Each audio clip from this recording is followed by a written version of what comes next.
అందరూ ఎలా ఉన్నారు? బాగున్నారా? Welcome to Usha's vlogs. నా ఛానల్ ఫస్ట్ టైం చూస్తున్నట్లయితే సబ్స్క్రైబ్ చేయడం అస్సలు మర్చిపోవద్దండి. ఈరోజు రెసిపీ వచ్చేసి ఎంతో రుచికరమైన ఆరోగ్యకరమైన జొన్న రవ్వ ఉప్మా. తిన్నవారు ఎవరైనా అద్భుతం అనాల్సిందే. ఇంకెందుకు ఆలస్యం, ప్రాసెస్లోకి వెళ్ళిపోదాం రండి.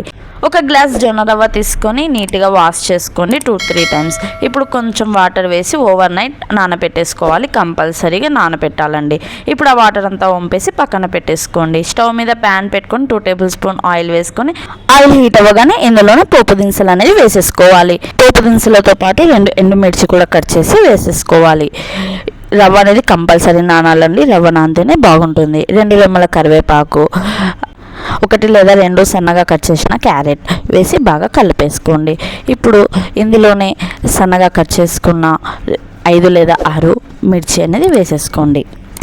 చాలా బాగుంటుందండి. టేస్ట్ తప్పకుండా ట్రై చేయండి. ఆరోగ్యానికి ఆరోగ్యం, టేస్ట్ 2 బాగుంటాయి.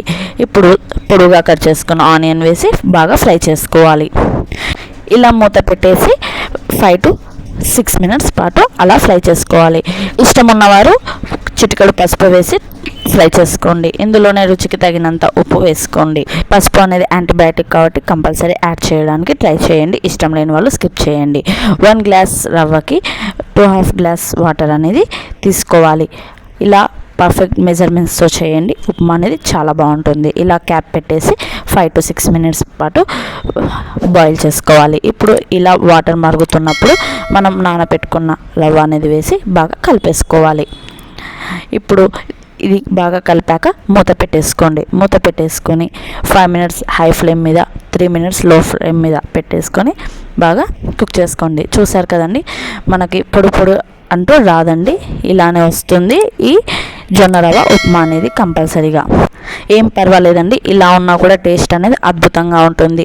వేడివేడిగా ఇలా జొన్న రవ్వ ఉప్మా, అందులోకి మునగాకు పొడి వేసుకొని లేదా పల్లి పొడి వేసుకొని తింటే టేస్ట్ అనేది అద్భుతంగా ఉంటుంది. మీరు కూడా తప్పకుండా ట్రై చేయండి. ఈ రెసిపీ మీకు నచ్చినట్లయితే మీ ఫ్రెండ్స్కి షేర్ చేయండి, లైక్ చేయండి. సబ్స్క్రైబ్ చేయడం మాత్రం అస్సలు మర్చిపోవద్దండి. Thank you for watching.